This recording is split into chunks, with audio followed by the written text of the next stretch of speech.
Olá, meus queridos irmãos, minhas queridas irmãs, uma grande alegria estarmos juntos mais uma vez no nosso programa Testemunho de Fé. Aqui quem fala é o Padre Paulo Ricardo e quero convidar você nos próximos minutos a estarmos juntos para refletir a respeito do Evangelho deste domingo. E nós iremos refletir a respeito do Evangelho em que Jesus cura o surdo-mudo. Aquela famosa frase que nós usamos em todos os batismos, Efatá, abre-te. É este o Evangelho deste 23º domingo do tempo comum. Então eu convido você, nos próximos minutos, a deixar um pouquinho de lado aí o que você está fazendo, né? E se recolher um pouco, ouvir aquilo que Deus quer nos falar. Através dessa minha reflexão, eu estou somente aqui prestando um serviço para que você escute, você ouça a voz de Deus que quer falar no seu coração. Então, vamos lá. Qual é o contexto do Evangelho desse domingo? Eu vou começar pelo fim, ou seja, a última frase do Evangelho. As pessoas impressionadas, quando veem Jesus que cura o surdo-mudo, eles dizem assim: ele tem feito bem todas as coisas. Os surdos faz ouvir e aos mudos falar. O que quer dizer essa frase enigmática? Ela se refere, né, exatamente à primeira leitura, ou seja, a profecia de Isaías. A profecia de Isaías previa que aconteceria um dia em que Deus, né, iria enviar o seu Messias, e então se abrirão os olhos dos cegos, se descerrarão os ouvidos dos surdos, o coxo saltará como um cervo e se desatará a língua dos mudos. Vejam, são esses os sinais que estavam previstos para a vinda do Messias. Então, era necessário que Jesus cumprisse as profecias para que o povo cresce, para que o povo tivesse fé, desse o passo da fé. Então, aqui é importante a gente fazer uma certa reflexão sobre estas profecias que falavam de milagres, né? De milagres que viriam junto com o Messias. Vamos um pouco parar para entender isso daqui. Olha só, é o seguinte. Bom, em primeiro lugar, vamos lembrar. Deus nos criou. Adão e Eva, nossos primeiros pais, pecaram e, com o pecado, entrou no mundo todo tipo de desordem. Tá? É importante a gente se dar conta disto. Por quê? Porque a gente precisa começar sempre lá no começo. Porque as pessoas, quando olham para o mundo, né, têm uma tendência de avaliar o mundo atual através dos dados e das informações que a ciência nos dá, da biologia, da medicina. Então, se você for olhar para os dados, né, naturais, é evidente para um biólogo, para um médico veterinário, é a coisa mais clara do mundo que os organismos adoecem. Existe morte, existe doença, né? Os organismos envelhecem e pronto. O negócio, quem nasceu já está fadado a morrer. E é isso que nos diz a ciência. Mas a fé nos revela um segredo que a ciência não é capaz de saber. Que Deus tinha um outro projeto. Ou seja, que embora, né, seja natural que os seres humanos, quando nascem, possam adoecer e eventualmente venham a morrer, Deus tinha um projeto e tinha dado a Adão e Eva, nossos primeiros pais, dons préternaturais, ou seja, dons que vinham além da natureza. Esse era o projeto de Deus, que a gente não ia ficar doente, que a gente não ia morrer. Você vai dizer, mas padre, isso daí é impossível, o organismo, só de respirar o senhor oxida, o senhor começa a envelhecer, não sei o quê. Gente, isso é o natural. O que acontece é o seguinte, é que Deus é livre. Isso aqui, vocês têm que entender que a liberdade é uma coisa que a ciência não prevê. A ciência, ela usa a inteligência para analisar, para compreender aquilo que está nas leis férreas da natureza. Ou seja, o que é que a ciência faz? Ela olha para um organismo, vê como ele se comporta, deduz como é que o negócio é e ponto, e acabou. Mas qual é o cientista no planeta que pode prever a liberdade do amor? Qual é o cientista que pode prever que você, marido, que você, esposa, que você, mãe, que você, pai, vai fazer aquele gesto de carinho, aquele gesto de doação, de generosidade com a pessoa que você ama?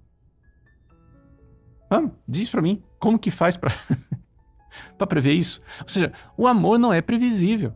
Então, o amor de Deus para com Adão e Eva, generosamente, deu a Adão e Eva um dom préternatural, um dom que não faz parte da natureza humana.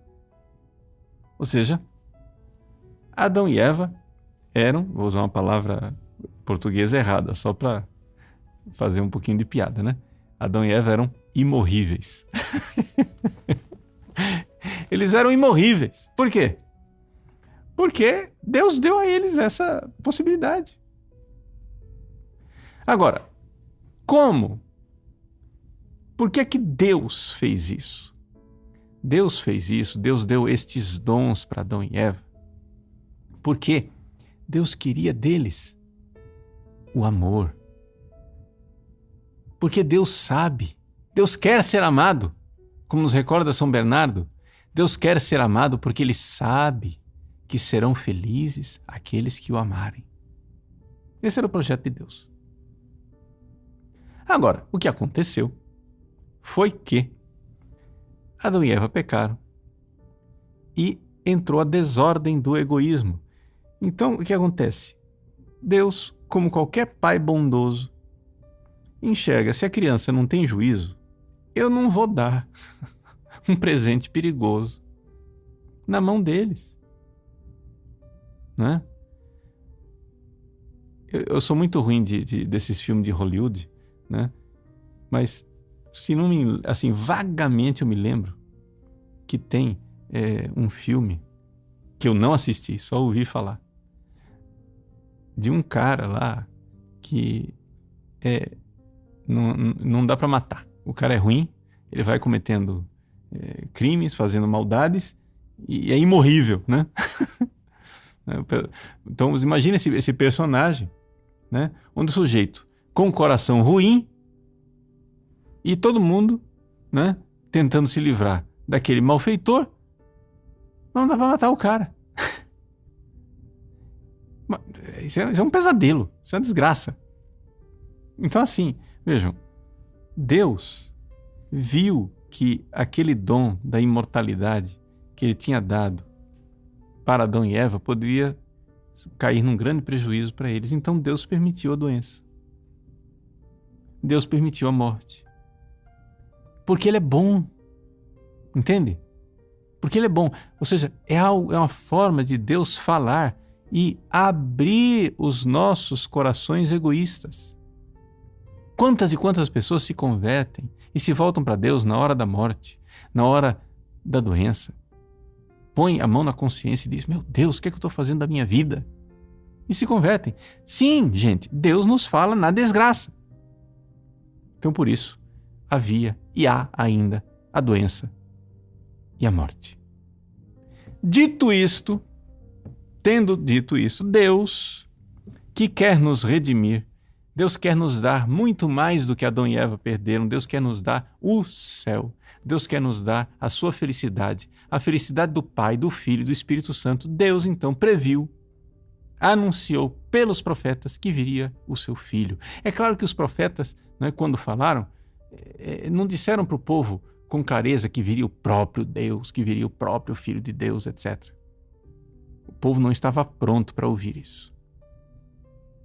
As profecias, no entanto, falavam da vinda do Salvador que faria os surdos ouvirem e os mudos falarem.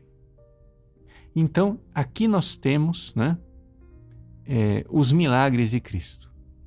O que é que são os milagres de Cristo? Em teologia, a gente chama isso de preambula fidei. Ou seja, antes de você entrar na casa chamada fé, antes de você ter fé, tem um preâmbulo, tem um pórtico, onde as pessoas podem entrar, que são os sinais de credibilidade. Ainda não é a fé. Antes da pessoa crer, começa no coração dela, né, a brilhar alguma coisa que está atraindo, que está chamando ela para a fé. Então vocês vejam, Jesus chegou lá para o povo, mas ele chegou de uma forma que ninguém esperava. Nasceu em Belém, foi criado em Nazaré, com uma família humilde. Nada dava sinal de que ele seria o Messias e que muito menos ele é o próprio Deus encarnado. Então Jesus precisava dar sinais. E esses sinais é o cumprimento das profecias. Ele começou a dar sinais de que havia algo de divino nele. Veja, Jesus ainda não está provando que ele é Deus. Né? Isso daí é depois que a gente tem fé, que a gente enxerga que ele é o Deus feito homem. Mas Jesus está dando sinais. Sinais de que existe algo de sobrenatural, algo de divino. E é impressionante, veja. O Antigo Testamento todo cheio de sinais e de milagres, né? O mar vermelho que se abre, né? A serpente de bronze que cura as pessoas, o Jordão que para, as muralhas de Jericó que caem, etc, etc. De repente, vem Jesus e o judaísmo não tem mais sinais, não tem mais milagres. Os milagres começam a acontecer com Jesus e com os seus santos depois, né? Você vê, por exemplo, o Padre Pio. O Padre Pio é um santo dos tempos modernos, morreu em 1968, quando já tinha medicina moderna, quando já tinha possibilidade de se ver claramente que os milagres prodigiosos realizados por Padre Pio não têm a mínima explicação científica. Ali tem uma força que vem de fora. É uma força que não está disponível na natureza. É um negócio que vem de fora. É a mesma coisa lá da Adão e Eva que não morrem, né? Ou seja, na natureza da coisa, uma menina sem pupila não enxerga. Mas o Padre Pio fazia enxergar. Na natureza da coisa, um bebê morto dentro de uma mala não ressuscita. Mas o Padre Pio fez ressuscitar. Na natureza da coisa, né? Sei lá, uma pessoa não aparece em dois lugares ao mesmo tempo. Mas o Padre Pio fazia isso. E assim por diante. Então, esses milagres são sinais de forças que vêm de fora da natureza. O pessoal diz assim, o que é um milagre? O milagre é quebrar uma das leis da natureza, né? O milagre quebra a lei da natureza. Não, o milagre não quebra a lei da natureza nenhuma. O milagre é simplesmente uma força que não está disponível na natureza que aparece, né? Então, as coisas, a cura prodigiosa de uma ferida, a cura instantânea de uma ferida, só pode ter uma explicação, que é uma força que não está lá no corpo, que vem de fora, né? Bom, quando acontecem esses milagres, o que é que esses milagres fazem? Eles são sinais, eles são um dedo que aponta para a fé, aponta para algo maior do que o sinal, aponta para dizer que este homem que está ali fazendo esse milagre tem alguma coisa de extraordinário, né?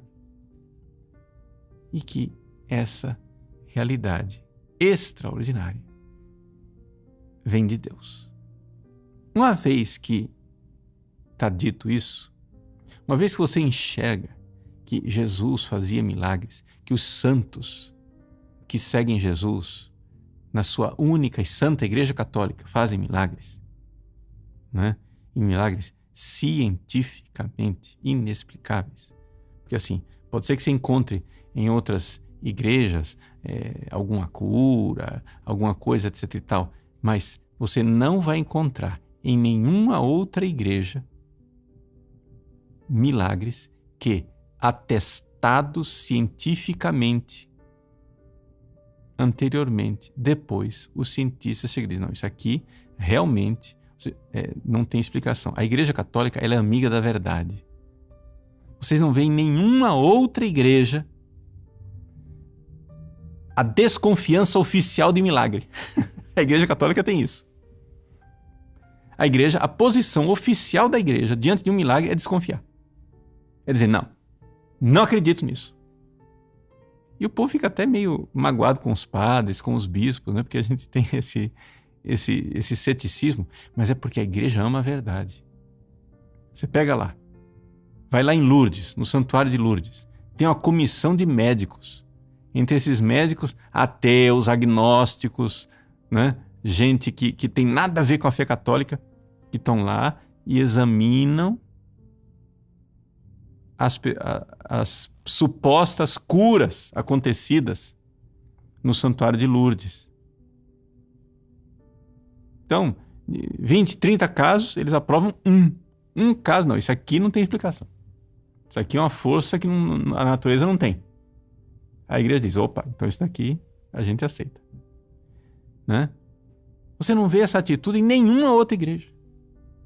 Só na Igreja de Cristo, a única santa, católica, apostólica, romana. Por quê? Porque a igreja sabe muito bem que os milagres não são a fé. Os milagres não são capazes de provocar fé em ninguém, mas são um preâmbulo da fé. Eles apontam para a fé. E quanto mais, então, a igreja for respeitosa da ciência, do conhecimento, etc e tal, e então forem comprovados os milagres, então ali a gente pode verdadeiramente dizer, opa, aqui tem alguma coisa que eu preciso conhecer melhor. E é exatamente o que acontece com o surdo-mudo aqui no Evangelho. Veja, historicamente, Jesus de fato se encontrou com um surdo que tinha dificuldade de falar, porque, claro, uma pessoa que não ouve não aprende a falar direito, né? E aconteceu esse milagre que está escrito aqui. Só que, quando Jesus faz um milagre, esse milagre também tem um significado sobrenatural, um significado espiritual. E qual é o significado espiritual desse milagre aqui? É o seguinte: Jesus chamou, né? As pessoas levaram o surdo e pediram que Jesus impusesse a mão. O que é que fez Jesus? Afastou-se com o homem para fora da multidão. Quando você ouve falar de um milagre na Igreja Católica, sabe o que é isso? É um convite de Deus, que quer que você se afaste da multidão. Vem cá, eu estou chamando você. O milagre está dizendo, sabe o que é que o milagre está dizendo? Está dizendo, vem cá, vem comigo, eu quero te falar. Eu quero falar no seu coração. Quero falar para você. E Jesus então se afastou com o homem da multidão e colocou os dedos nos seus ouvidos, cuspiu e com a saliva tocou a língua dele. Jesus quer tocar na sua alma, curar a sua surdez espiritual, para que você possa falar direito, ou seja, proclamar as obras de Deus. Você precisa ouvir Deus. Jesus chama você na intimidade para curar a sua surdez e você possa ouvir. Aí acontece a fé. Aí acontece a fé. Então, vejam, você que ainda não tem fé suficiente, ou está na Igreja Católica e tem uma fé vacilante, etc, etc, né? Eu quero que você enxergue na história da igreja e nos evangelhos como de fato os milagres existem e os milagres apontam. Os milagres são um dedo que aponta para a luz. Os milagres não são a luz, eles apontam para a luz. Os milagres não são a fé, eles convidam para a fé. Mas para isso, você precisa honestamente se abrir para Jesus, para estar com Ele. Então você já ouviu falar de milagres? Já ouviu falar da doutrina de Cristo? Já ouviu falar dos sinais de santidade ao longo dos séculos? Todos esses são preâmbulos da fé, né? São preâmbulos da fé. São sinais de credibilidade da fé católica. Quais são os sinais de credibilidade da fé católica? Né? É isso. Os milagres, a sublimidade da doutrina, a santidade dos seguidores de Cristo, né? O heroísmo com que ao longo dos séculos tantos mártires se entregaram por esta verdade. E é claro, a própria vida terrena de nosso Senhor Jesus Cristo, a sua morte na cruz com um amor que não tem comparação e a sua ressurreição. Todos esses são sinais. São sinais de Deus que está chamando você, que está dizendo, creia. Os milagres eucarísticos, né? O padre está lá consagrando um pedaço de pão, de repente aparece carne. O padre vai e parte a hóstia e de repente sangra abundantemente em cima do altar. São milagres. Esses milagres indicam, apontam. É Jesus dizendo, vem para mim. Eu quero te falar ao coração. Como diz o profeta Oséias, né? Levá-la-ei ao deserto para falar-lhe ao coração. Então Jesus quer nos falar ao coração. Jesus quer de nós a fé. Por quê? Por que Ele quer fé? Porque ninguém ama o que não conhece. A fé é você conhecê-lo. Jesus quer que você o conheça. E Jesus quer que você o ame. Por que Jesus quer ser amado?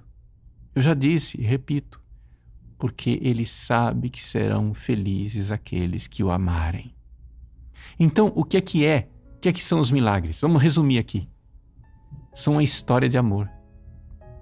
São aqueles pequenos sinais, né, que o rapaz fica dando para atrair a moça, né, para que ela finalmente se apaixone por ele, o conheça e se apaixone por ele.